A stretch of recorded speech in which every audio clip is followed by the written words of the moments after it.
You know, I have a different type of story I'd like to tell you. It's about knowing who you are. It all started with a door. I remember the day like it was yesterday. It was a hot, humid summer afternoon, and I, Jessica, was bored out of my mind. I had exhausted every game, every book, and every TV show I could find in our old Victorian-style home.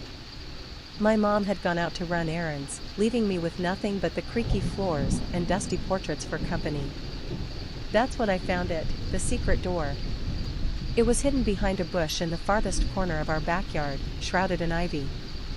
The moment I saw it, something inside me just knew it was different. I approached it with a mix of excitement and trepidation, as if I was about to uncover a long-lost treasure. The door was made of a rich, dark wood, with an intricate carving of a tree that looked like it was reaching for the sky. I reached out and touched the cool metal handle, and it felt like it was pulsing with a life of its own. With a gentle push, the door swung open to reveal a swirl of light, and before I knew it, I was being sucked into it like a leaf caught in a tornado. The world around me turned into a blur of colors, and the next thing I knew, I was standing in the middle of a plantation, with a girl my age staring at me with wide eyes. She was dressed in ragged clothes, and her skin was the color of the darkest chocolate. "Who are you?" she whispered, her voice quivering with fear. "I'm Jessica," I said, just as frightened. "I'm from another place. Another time." The girl, who introduced herself as Charlesetta, looked at me like I had just told her I was from Mars. But she didn't run away. Instead, she took my hand and led me into a world I had only read about in history books. Walking through the plantation was like stepping into a nightmare. The air was thick with the scent of sweat and fear.